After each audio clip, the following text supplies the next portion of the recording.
Hello दोस्तों, नमस्कार। स्वागत है आप सभी का एक बार फिर हमारे YouTube channel GK Prince academy पर। तो हम लोग डिस्कस कर रहे थे वीडियो एग्जाम्स प्रैक्टिस सेट का, और इसमें हम जीके के क्वेश्चन का देख रहे थे, प्रैक्टिस सेट कर रहे थे।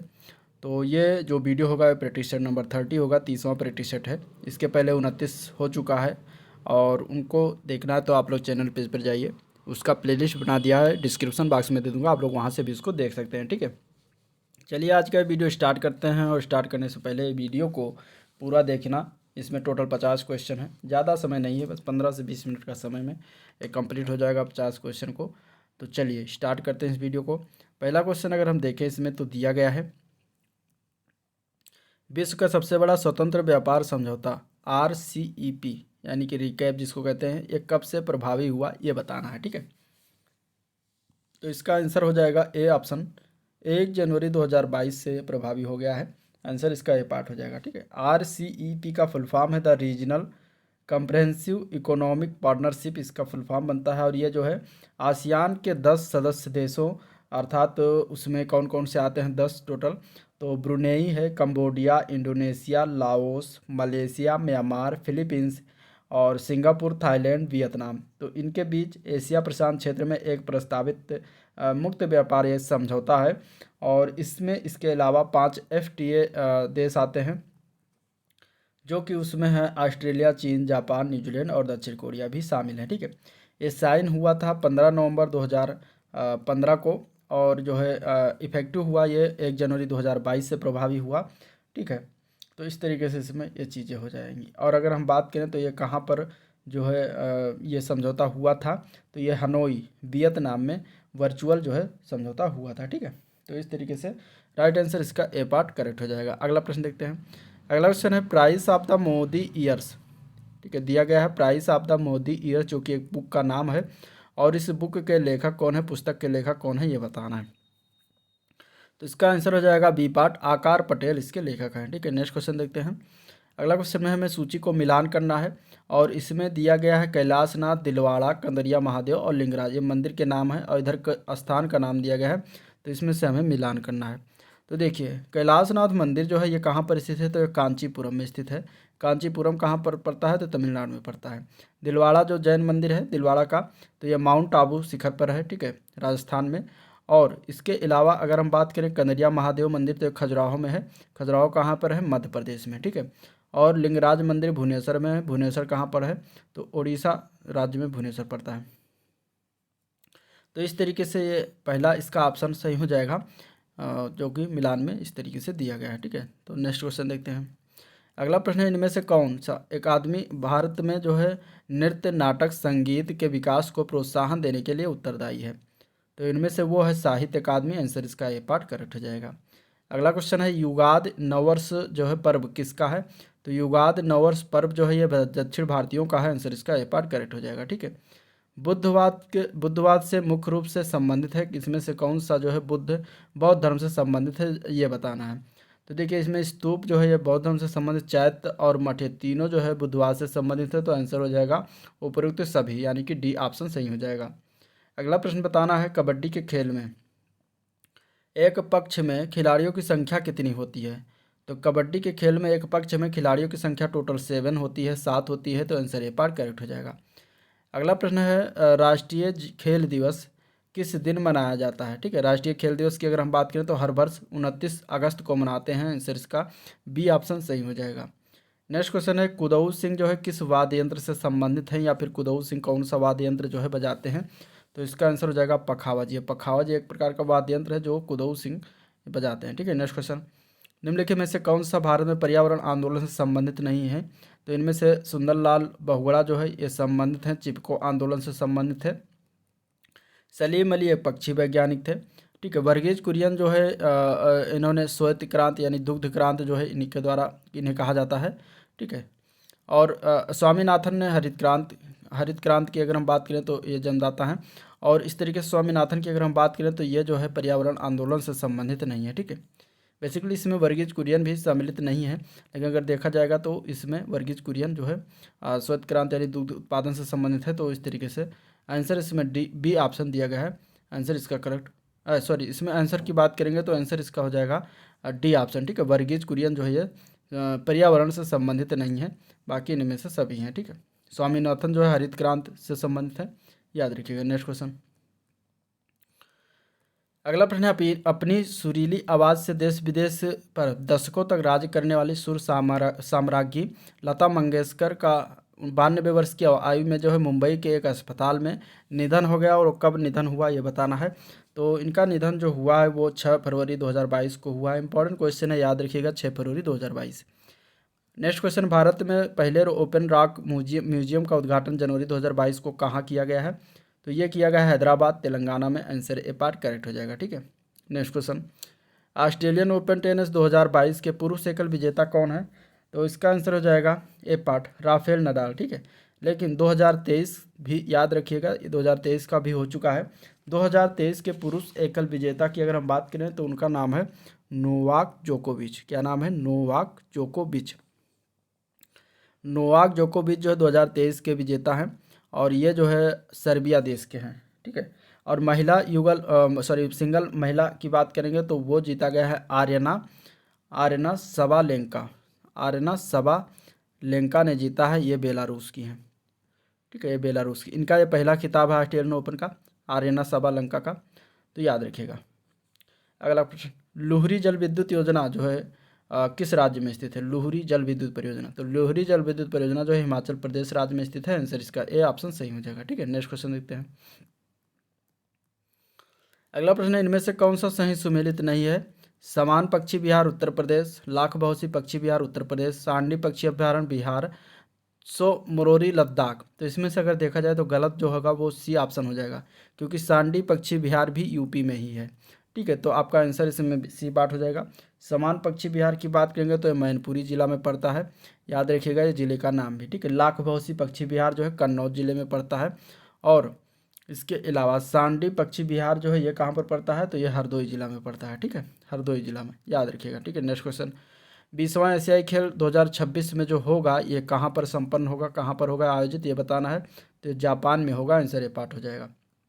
भारतीय नौसेना दिवस कब मनाया जाता है? तो हर वर्ष 4 दिसंबर को मनाते हैं। Answer A part C part correct हो जाएगा। ठीक है, अगला प्रश्न है, सितंबर 2021 में विश्व के सबसे बड़े कार्बन कैप्चर संयंत्र में परिचालन किस देश में प्रारंभ हुआ?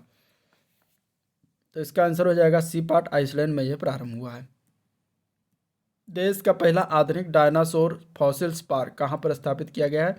तो मांडू जिला में स्थापित किया गया है। कहाँ पड़ता है? तो मध्य प्रदेश में पड़ता है। ठीक है, इनमें से कौन सा व्यक्तित्व भारतीय मूल का अमेरिकी है? इनमें से, तो इनमें जो 4 ऑप्शन दिए गए हैं भारतीय मूल के अमेरिकी की बात करें तो इसमें सभी हैं। आंसर डी पार्ट हो जाएगा।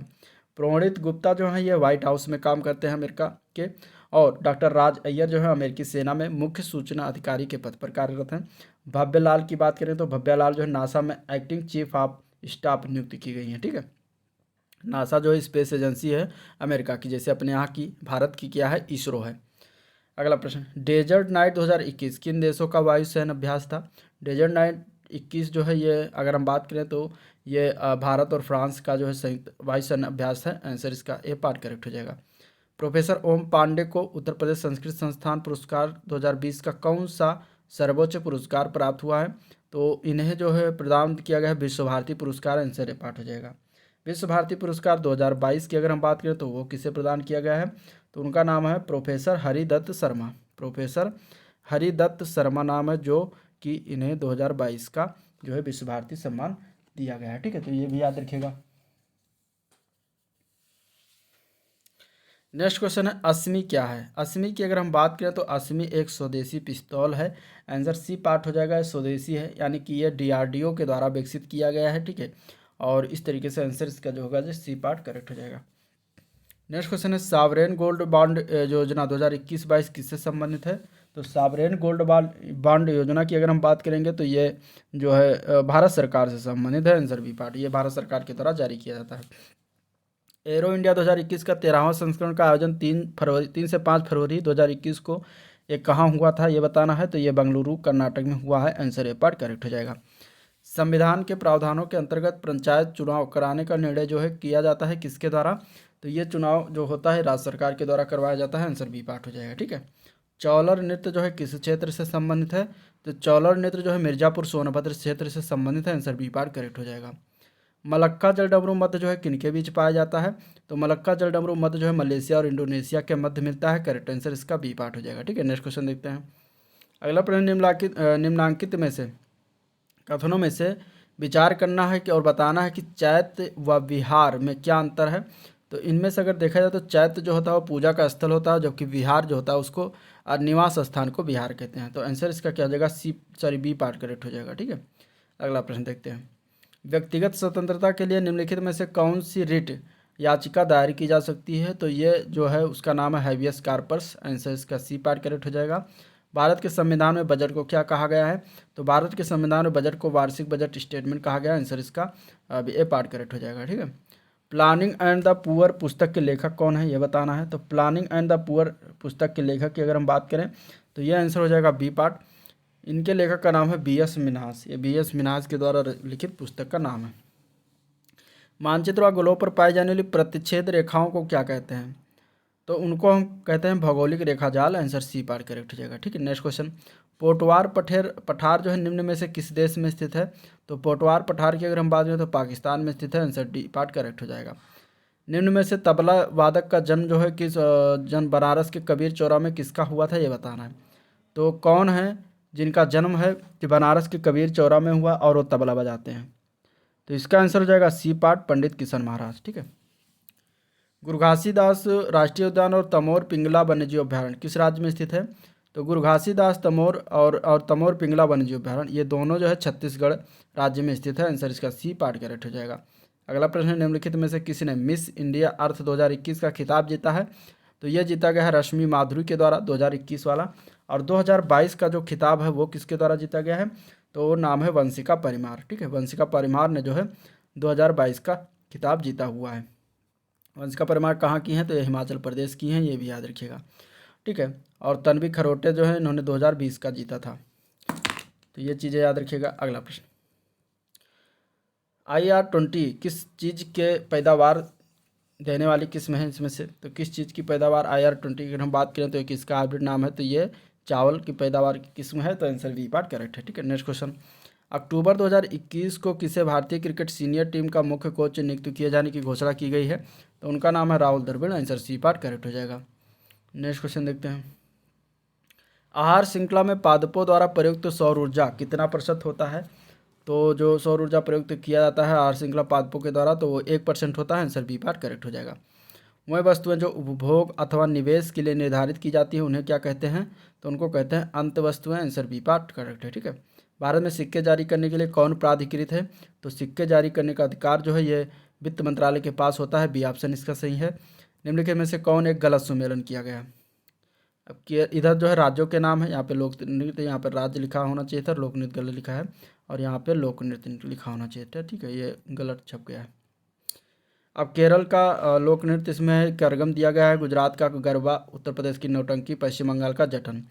तो ये जो पहला को छोड़कर और बाकी 3 ऑप्शन है वो सही हैं, और केरल का करगम नहीं है। ठीक है, लोक नृत्य करगम लोक नृत्य जो है ये तमिलनाडु का है। तो आपका आंसर इसमें गलत ऑप्शन बताना था, गलत ऑप्शन ए ऑप्शन सही हो जाएगा। ठीक है, नेक्स्ट क्वेश्चन। कस्टर्ड पाउडर को तैयार करने में निम्नलिखित में से किसका सामान्यतः प्रयोग किया जाता है? तो ये प्रयोग करते हैं मक्का का। आंसर बी ऑप्शन सही है। Next question. विश्व में सबसे लंबी महाद्वीपीय रेलवे कौन सी है? तो उसका नाम है trans Siberian railway. Answer B option सही हो जाएगा। बर्धमान ट्रॉफी किससे संबंधित है?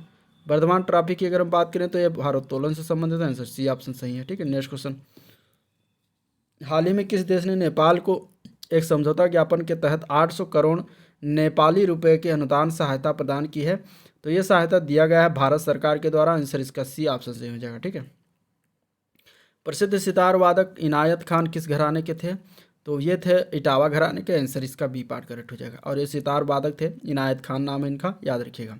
किस वर्ष दूरदर्शन को आकाशवाणी से पृथक कर दूरदर्शन नामक स्वतंत्र संगठन की स्थापना की गई थी?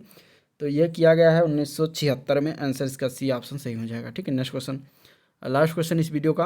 प्राचीन भारत के निम्नलिखित ग्रंथों में से किसमें पति द्वारा प्रत्यक्षता पत्नी के लिए विवाह विच्छेद की अनुमति जो है दी गई है? तो यह दिया गया है अर्थशास्त्र में। आंसर इसका डी ऑप्शन सही हो जाएगा।